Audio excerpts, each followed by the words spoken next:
jaalalaa bultii ijaarrachuu yookiin immoo jireenya boruu ijaarrachuudha. Galmi jaalalaa bultii godhachuudha. Galmi bultii godhachuu immoo dhala godhachuudha yookiin dhala bakka buufachuudha. Kabajamtoota daawwattoota keenya yeroo jaalalaa keenya har'aatiin egaa muuxannoo weellistuu tokko isin biraan gahuudhaaf jirra. Dabalataan immoo egaa yeroo kanatti egaa isheen deetteetu kan isheen jirtu jechuudha.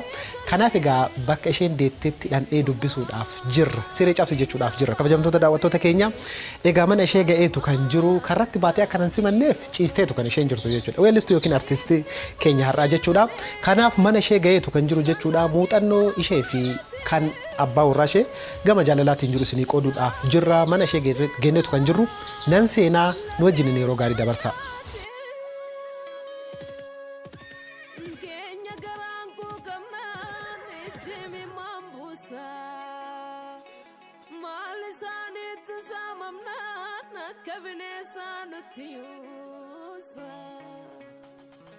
Dinishratate nutiyase kabate idaromo kutuf nguchamrate idoromo ntitu denofif salvate dokuman kenna jimna. Eshi nagaa jirtu fayyaadha. Nagaa jirtu fayyaadha. Obin irraa dhufne kana bagala qabne heddeni egaa sagantaa yeroo jaalalaa jedhamu qabnaa muuxannoo namoota kan ittiin qonnu egaa bultii namoota irratti muuxannoo namoota kan ittiin qonnu kanaaf isin dubbisuu dhufne egaa daawwattoota keenyatti himne odoon seenne jirra mana weellistuu tokko mana ogeettii aartii tokko dhufneerraa isheetu daa'eera jennee itti himne kanaaf egaa ishee nu argisiistu jechuudha. Kanaaf kabajamtoota daawwattoota keenya egaa mana weellistuu tokkooti kan jirru egaa yeroo baay'ee naannoo kanatti yookiin akkuma waliigalaatti namoonni da'an yeroo da'umsa sanatti jechuudha goladha kan isaan ta'an kanaaf egaa gara qilleensaatti gannuu dhufanii akka waraabbachuuf nu tolu jechuudha nu yaamtu jechuudha. Yaanna qeeyyamu. Hayyaa ta'u. Garaan jiru? Garaan Hayya haa ta'u. Kabajamtoota daawwattoota keenya arguudhaaf jirtu weellistuu tokko jenneetu kan jirru yeroo jaalalaatiin jechuudha eenyu akka ta'an walumaan daawwannaa yeroo baay'ee. Nagaa jirta fayyaadha. Tutu guddaan. Guyyaa meeqa geette?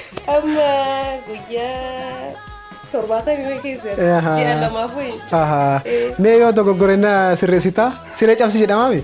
Siree cabseera. Siree bitun jiru.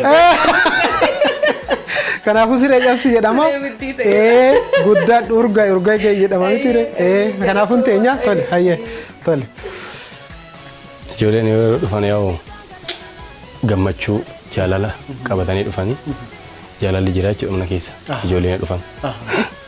Kanaafuu atamma ijoollee argachuu namatti tola garuu. Baay'ee namatti tola. Maaliif ani ijoolleen arganne kana dura miira isaa waan hin beekne si gaafata. Baay'ee namatti tola. Ijoollee argachuun namatti tola. Nuti yeroo duratti dhufnu lama turre amma immoo baay'annee nama furteenii irra baay'ee namatti tola yaa'u daballee ammas kan bara dabalachuudhaaf. Dargaggeessa ta'anii ijoollee ni sodaatu yookiin immoo ijoollee hin baay'isu jedha namni. Garuu namoonni keessa gaafuma seenaa deemanii ni daddabalu. Eessa nama dhufa akkasitti ugganii wanna jechuun kun? Yaanni akkasii eessaa nama dhufa? Barbaadama eessaa akka nama dhufa? Jechuun kun nama sodaa namatti tola jechuudha miti? Namatti tola. Nama ga'ee galgala yoo galu ganama yoo dhufu ciree nyaachuudhaaf galgala hojiirra dadhabee yoo dhufu ijoollee faana maatii wajjin bashannana jechuudha mana keessatti namatti tola baay'ee. Nama jeequudha. Jaalalli isaan yoo dhufanu karaatti baanee simatanii እና baay'ee namatti tola jechuudha. Ijoollee argachuu kan kootis baay'een gammadee haadha manaa koos baay'ee waan hin jaalladhuuf daa'immas ijoollee kiyyaas akkasumatti baay'een jaalladhan jechuudha. Daa'imman qabu ijoolleen qabu jechaadha. Nurraa argitee akka ijoollee godhattu abdiin qaba. Jajjabeessaan jira jechuudha. Baay'ee gaariidha. Waggaa meeqa ta'e amma egaa walitti dabalamne? Egaa walitti dabalamne waggaa 2007 amma 2012 waggaa 5 jechuudha. Akka carraa hagadha uffata inni gaafsan uffata yaadadha. Akkuma inni jedhe daabboo nyaataa ture. Daabboo akkana qunxuuree hodhan jedhe fageenyarraa. Tuttuqqi. Ijoolleen nu bu'aa ture hodhan jedhe. Yoo daabboo isarraa fudhuuf dhaqu harki isaa akka ta'e hollata. Afaan bira nageessu dadhabee harki isaa akkana taana harka isaa qabadhee daabboo irraa fudhee biraa lixe. Xiqqoo yaa'u hin jiraa miti. Jajjabeessuuf illee akka hamilee horatuuf daabbatti irraa fudhee deeme. Ganda Diida Boqqee jedhama. Bulchiinsa magaalaa jechuudha. Bulchiinsa magaalaa Shaaminitti ganda Diida Boqqee duwwaa 4 achitti hin argeeni.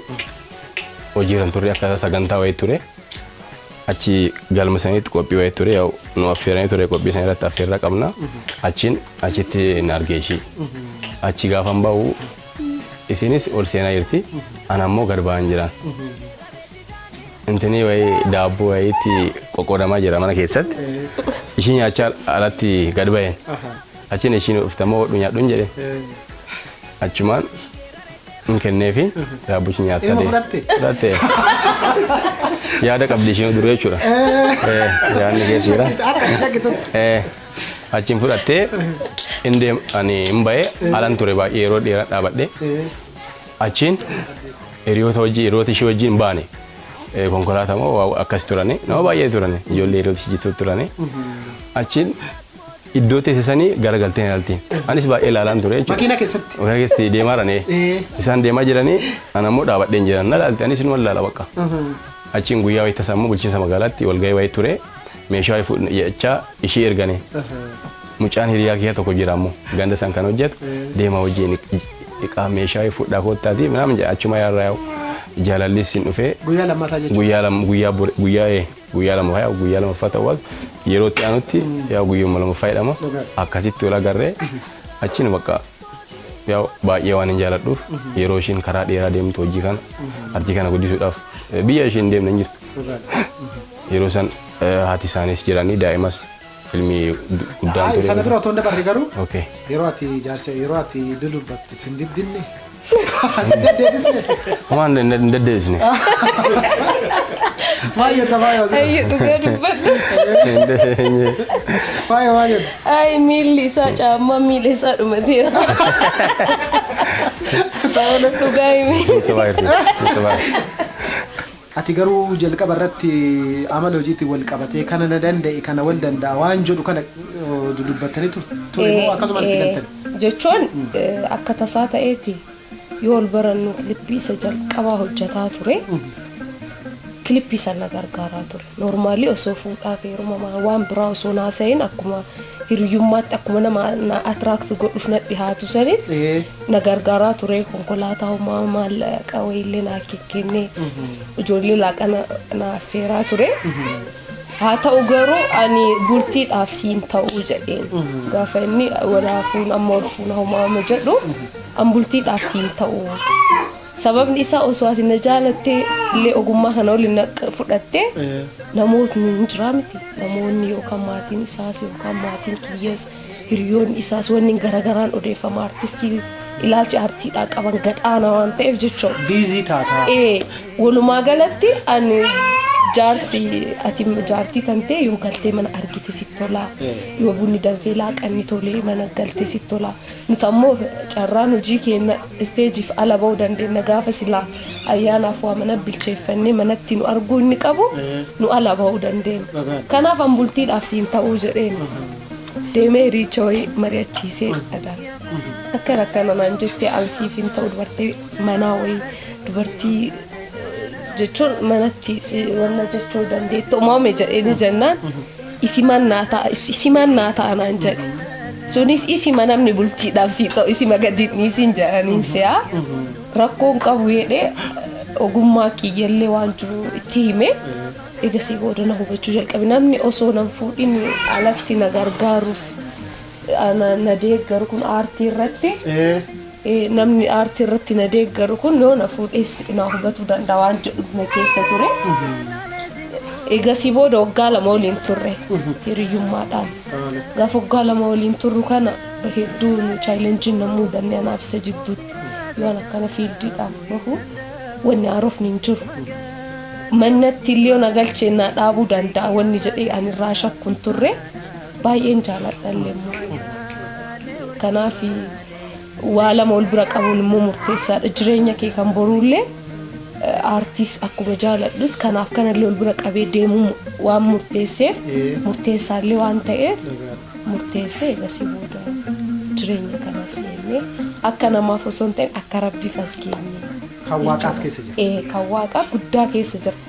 Maatiin isaa nama aartii amma haati isaa baay'ee na jaalatan sirbaas naa kennanii nama aartii keessa tureeru haati isaa sagantaan garaagaraa hoo jiraate jila aadaa irratti isaantu waamama akka naannoo isaaniitti nama aartii keessa turee jiru sirba gujii kiyya isaantu naa kenne olama feeballoollee jechuu isaan na deeggaru kanaaf hundee keessallee hundee isaanii keessallee namni aartii ogummaan kun waan jiruufi gara isaaniitiin dhiibbaa akkanatti hin taanellee ufamansiisee akkasitti seennee as keenya irraa jabaan ammoo utubaan guddaan kan waaqaati. Isheenis ogummaa isheetiin wal cina dhaabannee yaadaanis waan dandeenyuun wal gargaarree anis kasheen ogummaa isheen deeggara isheenis ogummaa kee deeggarte gaafa namni lamaan yaadaan wal gargaare mannis akka hin diigamne inni ijaarraa jechuudha. Isheenis ogummaa kiyyan barbaada isin barbaadu gaafa jette yookaan anis isin barbaadu gaafa hin jedhee waa baduun ishiin oolu jechuudha. Waati uumamaan. Anis ogummaa ishis jaaladhee ogummaa ishii jaalachuu qabu. Ishii jaaladhee ammoo ogummaa ishii jibbataan ammoo hin ta'u. Isheenis ogummaa kiyya jaalattee nas jaalachuu qabdi jechuudha. Ammoo ishii sin jaaladha ogummaa ishii sin jaaladha jechuudha.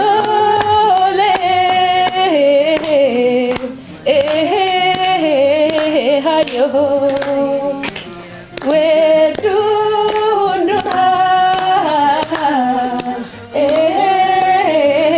hayo disole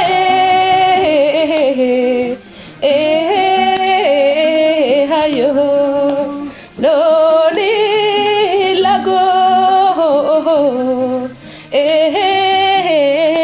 hayo. Daawwattoota keenya qophii yeroo jaalalaa egaa mijuu dilbataa keessatti simbiraan gaati kan jiru jechuudha. Arsii lixaa Shaashamannee kiiloomeetira 206 fagaanneetu kan jiru magaalaa Adaamaa irraa jechuudha. Ogeetti aartii weellistuu Faayoo Mootii wajjiniin egaa muuxannoo maatii ishee qooddachaati kan jiru jechuudha. Faayoo deettuu lafa kaasnee asoosiisaa jirra. Egaa hanga xumuraatti ammas akka nu duuka buutan kabajaan isin ofirraa yeroo gaarii. Amma muuziqaatti deebitamoo mucaa tokko itti dabalattamoo akkam maal yaada jirtu? Inni gaafii jabaadha. Waan si ajaa'ibuuf ani jaarsi kiyya waliin gaafanne.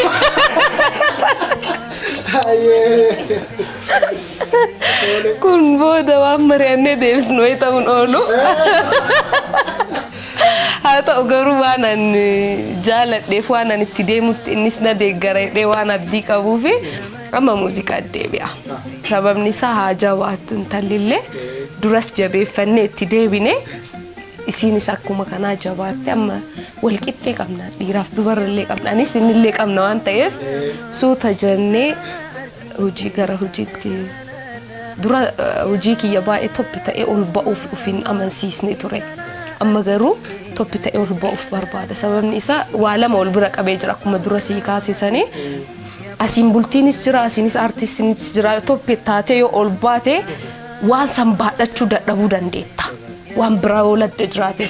Kanaaf anis hojii kiyya irratti sammuu kiyya garas qajeelchee jira.